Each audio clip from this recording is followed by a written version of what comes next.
Shalom, guys. Happy Shabbat. I'm not going to make this video too long. It's going to be pretty straightforward. Plus, I got a lot of other videos to make. I got art to do. But it's going to be about a very, very, very interesting article that shows the great contradiction between these evil, wicked nations and our enemies, the enemies of the children of Israel, the enemies of God's people, the enemies of the chosen one, whether you want to call them Esau, Edom, the Psalms 83 Confederation, whatever you want to call them, the Gentiles. We know who they are now, and they're being exposed so much these days, and so much knowledge is being brought forth, and a lot of their history is being brought out with their bloodshed and how much blood they have truly shed of the children of Israel, and how many people they've just killed and killed and killed. Like I said in a video lately, they lie and they lie and they lie, and then they steal and they steal and they steal, and when they can't get away with that, they kill and they kill and they kill. So this is an article from 1908. Let's just jump right into it. We're going to get some verses. This is from, let me just jump into this and get a verse to start it out. Luke 21:24. And they shall fall by the edge of the sword, and shall be led away captive into all nations.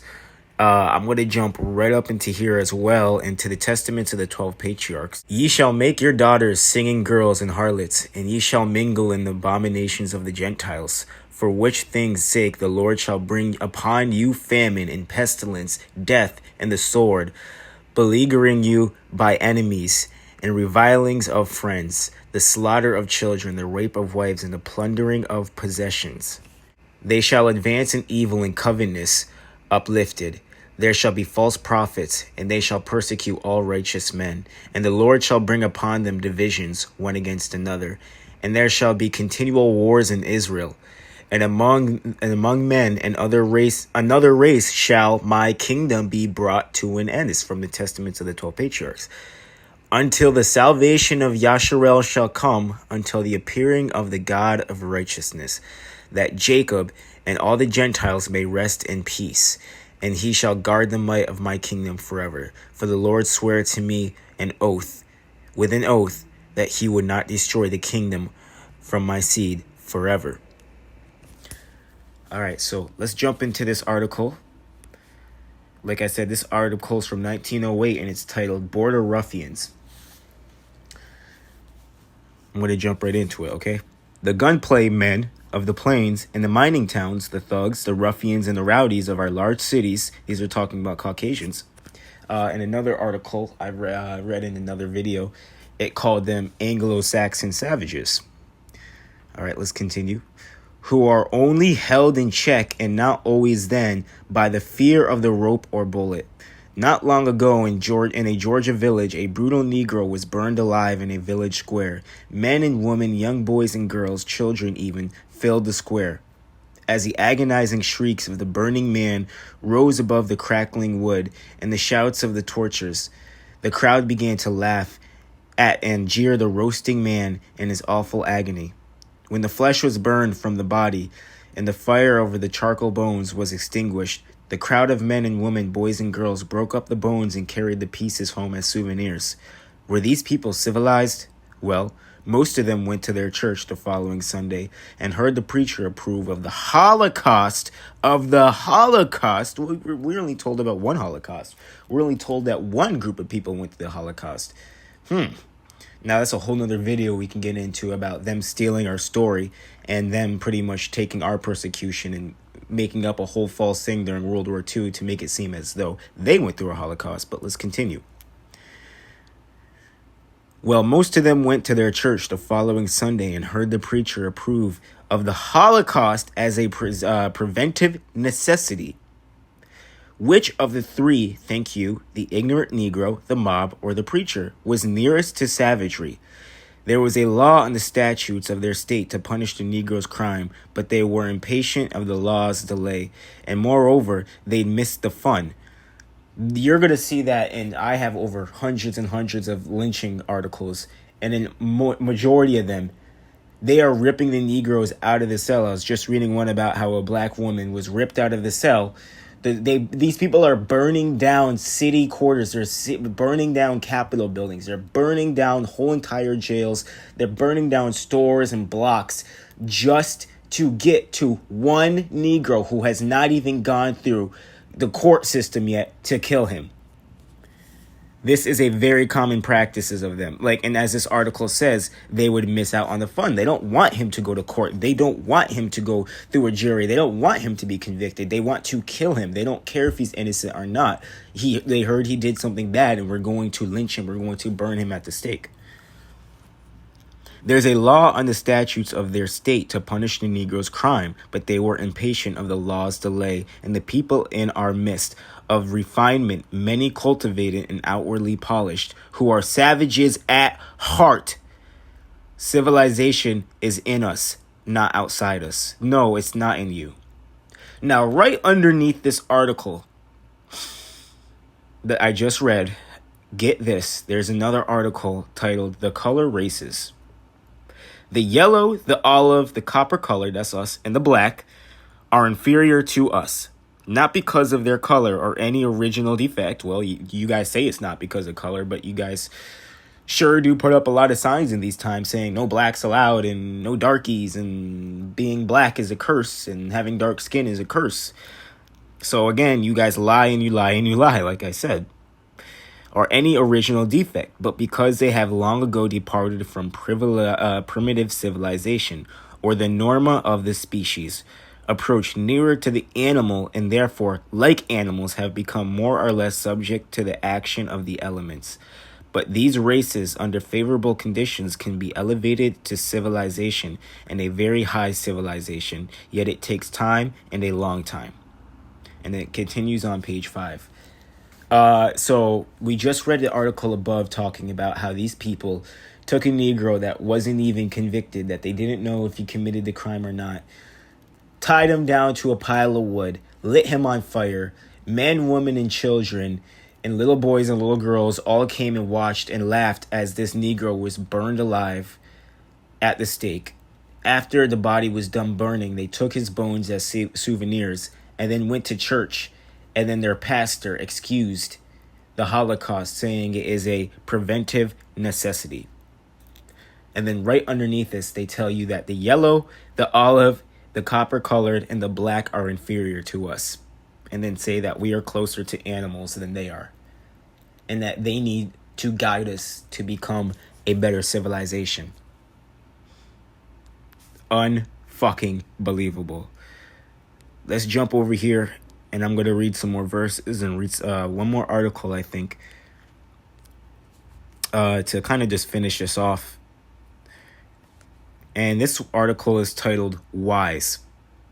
I would like to hear some of the daybook readers' opinions on why are the Negroes the most crushed race. Why, when a Negro commits a crime, all the papers print a glaring headline about the black brute. And if a white man commits the same crime, you can hardly find it in the same papers. If a Negro man is seen with a white woman, the white people want to lynch him. Why will some white men insult any Negro woman they see? Why, if a Negro can do the same work a white man can, does he not draw the same wages? Why do the Negroes pay more rent for houses to live in? And why the white folks look only upon the lower class of Negroes and never look upon the great men of the Negro race? Why, when the Negro commits a crime, must the whole Negro race suffer? Goes on to say, why did foreigners get more respect and get treated as humans automatically while the Negro has to prove his humanity and has to go overboard in proving his humanity and proving that he's nice and gentle to the evil Caucasian race? Now, not all of you are evil. We're going to jump up into the sealed portion. This is chapter 31, verse 70 of the sealed portion. Now this hath reference to the great European empire, which shall eventually be divided into 10 major nations or horns. And the beast shall be among them, even a beast with 2 horns. And this beast shall have 2 horns. One shall be known as the British Empire, and the other of these horns shall be the colonial states, America, which shall be separated from the mainland of this empire by many waters. Let's keep on going. And this nation shall be, this is verse 3, and this nation shall be known as a great European empire, and from that great empire Satan shall make his final stand against the saints of God. That's the eagle that you read about in 2nd Esdras 11:37 and 46. This nation is represented by the eagle. And from that great empire, Satan shall make his final stand against the saints of God, even before the Lord cometh again in his glory to claim that which had been placed in by the power by the Father. For Satan shall cause to be established a powerful nation amongst the Gentiles that shall strike fear in all other nations of the world. With this great nation, Satan shall begin to rule and reign over his own dominion without the restrictions that were placed on him by the Father in the beginning. And this shall be the final opportunity of Satan to show unto the children of God that his plan can bring happiness and joy to those who follow him and give him the glory that he seeketh. That's where the technology comes in. These people did not get the technology that they have through their own divisions, through their own creations. They got these technologies and they got all this stuff like iPhones and all these things that we call technology and great things and great advancements that make us so happy. They got these from Lucifer. And this great nation shall be known as the United States, for they shall be united in their desire to worship Satan in his image, and this because of their works. All praises to the Most High. It's very obvious what's going on these days. The Most High said that after the 400 years that his people, that Abraham's descendants, are in servitude, are in bondage, are in tribulation, are being caused to suffer from the rest of the Gentiles, from these other wicked nations that hate the Most High and hate us, that he will immediately expose them, that he will immediately start to tear them down, that he will immediately switch the curses from us over to them. And that is happening right now. They're being exposed every day on all platforms of social media. And it's not a thing about, oh, these people are all racist. Oh, all white people need to go to hell. Oh, no. We're over that. And we're studying to show ourselves approved. It's about your spirit. It's about what you're willing to do to change the past and what you're willing to do going forward to bring your brothers and sisters up into a higher frequency, to walk in love, to get out of the vibration of red and to get into the higher colors and vibrate on a higher frequency. Because when you walk in love, you can't be a liar. You can't be one of these people that want to deny critical race theory and deny the Negro anything that's been done to him and say that he's just nothing, and all these lynchings that we come out and we report on didn't happen, and all this stuff. There's a liar and then there's a truth tellers, and truth is in all nations. Well, not the nation that the United States, that it says in the scriptures straight up that there's no truth in this nation, but individuals, yes, there's truth inside of you. The Most High gives you a chance to say, hey, I was ignorant on this. I didn't know this stuff happened, and this is awful, and we need to go forward and figure out what we can do to change this, and how I can get out of this curtain, and how I can dodge what's coming to my brothers and sisters in this nation right now from what my forefathers did and what we're continuing to do right now. How can I make a change personally? How can I learn about the Most High? How can I come into the fold? How can I cleave unto the children of Israel and become one of you, or be supported by one of you, or be protected by you guys, or be looked at in a kind way, or you guys can pray for me that I obtain mercy? These are things that we need to be doing right now. And this nation has said, no, we're going to hide everything. So every single one of our people here in this nation can go to hell with us. We want to drag all y'all to hell with us. And we want to especially drag as many Hebrews as we can with us to hell. So let's change. Let's all take a second to start studying and thank the Most High for bringing us up out of our darkness. I'm sure he brought you out of darkness. He brought me definitely out of my darkest period of my life.